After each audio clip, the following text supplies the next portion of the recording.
Welcome to the Friends of Friends podcast. Here are your hosts, Henry Hargitay and Jason Cole.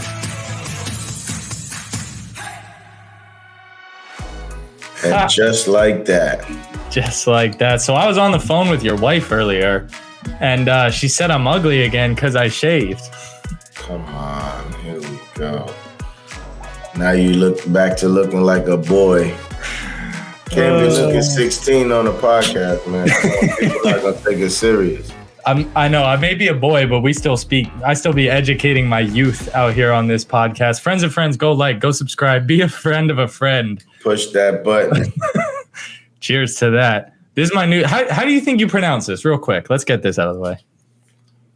I don't want to try, but I know that you're not supposed to be drinking that because they got sued. They did? For what? I don't want to say on air, but it was some pesticide, something in the drink, and you're drinking it. So that's, yeah, I'm sorry. Yeah, I'm not drinking that now. No, all right, forget that ever happened. Listen, I'm just keeping it real, boy. I was going to tell you off air. Once you put that, like, yo, don't drink that no more. Yeah. Good looking out. But the big news of the day. Sources, according to ESPN's Adrian Wojnarowski, a.k.a. Woj. That guy. After the Utah Jazz earlier shut down inquiries about the All-Star guard Donovan Mitchell, rival teams say they are now showing a willingness to listen on possible trade scenarios. Mind you, this comes right after they traded Rudy Gobert also for a package that felt like they maybe could have gotten a lot more for an all-star center. I don't know. That's another conversation. But point being, Donovan Mitchell seems to be on the market, and us New Yorkers feel entitled to think that he's automatically going to be a New York Knick. Now, I mean, we spoke about this a few episodes ago. We did. And we asked you your predictions a month ago. Mm-hmm. And you said Donovan Mitchell to the New York Knicks. And listen, I might say, if Donovan Mitchell was even a possibility to go to the New York Knicks, the whole organization has changed. And yeah. I don't care what anybody says. Oh, he's not that. I don't want to hear it, okay? You will have an electrifying backcourt with Jalen Brunson and Donovan Mitchell and Julius Randle and RJ Barrett, if somehow you can keep him. I mean, I think if somebody was, accessible, I would think it might be him, but I would give everyone else away. I try to keep Barrett, Randle, and Mitchell Robinson, and then Donovan Mitchell. That's a team. Whoa. That's a team. Now, the problem is, and I know you and I have felt somewhat similarly about RJ Barrett, but his game did grow on me. He got a lot better at shooting. I saw a lot more confidence with the right hand. All the things I kind of criticized him for, he just got better at. And so I started to appreciate his game towards, the middle part of last year and especially the end of the season. True story. But that's the tough part. I don't think there's no possible way you can trade for Donovan Mitchell without giving up RJ Barrett. I think even though RJ has improved a lot, I wouldn't think twice. I don't think. About getting rid of him? Oh, I mean, of course, if you have to, you have to. But that's not a knock on you RJ. have to. It's if anything, it's a compliment to RJ because you have to include a player of his caliber to somehow even think about getting a player of his caliber. You're right. Yeah. Exactly. However, go ahead. What if Julius Randle is that because he's an all-star and RJ Barrett isn't an all-star. So maybe you give up less. Yeah. When you deal with Randle. And I mean, then you got RJ Brunson and Donovan Mitchell, but you still have Jericho Sims and and Mitchell Robinson down low. Yeah. I mean, trade. I'm not saying they're going to win the championship. No. I'm just saying that they will be a better basketball team, right? Significantly. Way better. How many games did the New York Knicks win this past season? I couldn't tell you, but if you have a starting lineup that has Jalen Brunson and Donovan Mitchell in it and you're playing in the East, that's a team that wins 50 games. Yes. That's maybe good for 45. 45, sure. Either way, that you're good to be a top 5 team in the East.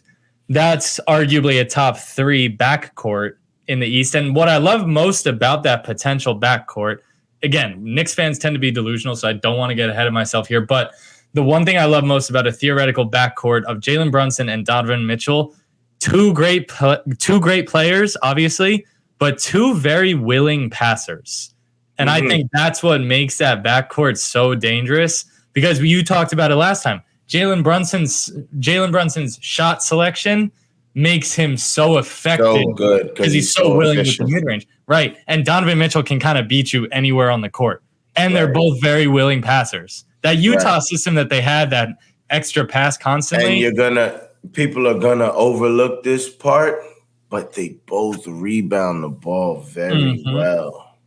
They really do. So if you think about it, right, there's a level of expectation there that from your backcourt, you're going to get a certain every night, So I don't know how you lose some of those games that the Knicks lost without players of that caliber. So, So this is where it gets interesting. This is the potential trade. You texted me earlier. I'm not going to include Alec Burks because he's actually not on the team anymore. But you would theoretically be willing to give up Fournier, Quickly, Grimes, Cam Reddish, and Derrick Rose. And you would keep Randall, Barrett, Sims, Mitchell Robinson, and Isaiah Hartenstein. Mm-hmm. Okay. I give him money too. What if it meant that you had to give, whatever, money or a pick? Just to keep RJ Barrett and Randall? Yes. But I know Donovan Mitchell is an all-star guard with a max deal. So at that rate, you're going to have to give up something, and I get that. So I'll give it up. Randall would be the first one I give up. I mean, not necessarily for me, because he gives you a scoring threat from a different position. He also stops the ball completely on offense and takes terrible shots and doesn't play defense.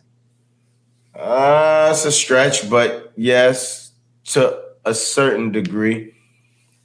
But he's an all-star, right? Sure. So his numbers are going to be a certain every night. They are.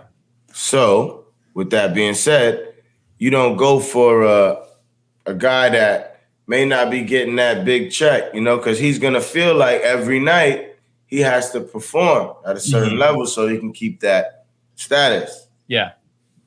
No, you're not. I agree. The one thing I will say, though, about this current Knicks team, Emmanuel Quickly and Quentin Grimes both have showed a lot of promise. Mm-hmm. And I really both are knockdown shooters. Exactly. And if you've been a Knicks fan long enough, you know that you trade those two guys, they're going to become really effective players somewhere else. Somewhere else, yes. So it's like, if you look back in the history of when that's happened in the Knicks, it's always like there's so many guys where it's like, well, we had him and we traded him and then he got really good. Like, at what point does that become like not a block in the road to trading Donovan Mitchell? Like, you don't give up the thought of trading Donovan Mitchell to keep, Quickly and Grimes. But those are two pieces that there's always teams looking for guys like Grimes and Quickly. So I definitely agree. So with that being said, then you definitely try to maneuver something with RJ or Randall and keep guys, glue guys, X factor guys like Grimes and Quickly that can give you 20 or 30 sometimes. Fournier showed that he can give you 20 something at time. I get it, because it's the New York Knicks. I don't take that super strong, but Evan Fournier, he was up and down. You never knew what you were going to get. Quickly, you knew what you was going to get every time he got the time. Mm-hmm. Right. He didn't always get the time. That was always the problem. Didn't always get the time. He was hurt as well. So I would say that block in the road would have to stop after you get one star to commit to your organization. Because the last star that committed to them was who? Julius Randle became all-star. He became a star, yeah. Melo. So Melo. So with that being said, that's a long time ago. Yeah. This would make the Knicks the most talked about team in New York, probably. I would agree if KD and Kyrie is dealt away. I already forgot about them. Whatever. I mean, what was I about to say? All right, so we'll end with this question. If the Knicks have a backcourt, we'll call it, if the Knicks can develop a big three of Brunson, Donovan Mitchell, and Julius Randle, and that's your core three guys, regardless of what you have around them, those are your core three. What is that team's ceiling in your eyes? Oh, I mean, if you can keep Mitchell Robinson, the ceiling is high. Conference finals? I wouldn't say conference finals because we don't know where KD and Kyrie ends up. Yeah. But we know that Boston Celtics will be there, right? Because they only got better. They added to the team. Brogdon, there you go. You gotta say someone has to take Giannis out, right? So you can't say conference finals, but just the Knicks being in 8th place is a blow up for them. Yeah. But I don't see Donovan Mitchell and Jalen Brunson together being in the 8th seed in the East. Those are two West Coast guys. They came from the West Coast Conference and they always made the playoffs. Mm-hmm. And showed up in the playoffs. Like maybe the Jazz as a whole didn't always show up. But Donovan Mitchell certainly always showed up. And Jalen Brunson showed you what he did to Donovan Mitchell in the playoffs. Where's Jalen Brunson from? Philly. That's right. His father's from New York. I think he might have been born in New York, though. Mm-hmm. His father, Rick Brunson, played for the Knicks. See, this is what it takes, though. Someone who understands. And I hate to be this like cheesy New Yorker who always says this, but being a Knick is not being a Utah Jazz. It's not being a Dallas Maverick. There's a different weight that it comes with wearing that jersey. Especially when you sign for 100 M's. Exactly. And I think those are two guys who get that, who understand that. Donovan Mitchell's from here. Jalen Brunson had a father who played for the Knicks. That's why I think that backcourt in this world and with the current state of the NBA, that's about as good of a backcourt as you can really get if you're the Knicks. Agreed. I mean, we just spoke about the Celtics. Their backcourt is who? It'll Marcus be Brogdon and Smart. Yeah. Okay. I like my chances with Jalen Brunson and Donovan Mitchell against them. Who's the backcourt for the Bucks? It's Drew Holiday and someone. Chris Middleton. Yeah, I don't know if I like the Knicks backcourt again. Those are two killers. Okay, but but they have to guard too. Yeah, the gap isn't big, is what I'm saying. Okay. The gap's not big. This is the East. Chicago Bulls, right? Levine and Lonzo. Yeah. Okay. I'll take the Knicks. Miami Heat. Lowry and Strauss. Yeah, I mean, I'll take the Knicks. Yeah. I'm just saying, I like the chances with those two against anybody in the East. Shit, I'm fired up. We about to get Donovan Mitchell, my bro. Hopefully. You called it a month ago. We're going to have to re-show that. Yeah, we are. Replay that. Let them see. I'll take credit. Friends of Friends podcast was the one that brought Donovan Mitchell to the Knicks. We started this momentum. Be a friend of a friend. Go hit that button. Like, subscribe, do whatever you do. Wherever you get your podcast, that's where we at. Thanks for checking out the Friends of Friends podcast. Don't forget to like, subscribe, and tell a friend.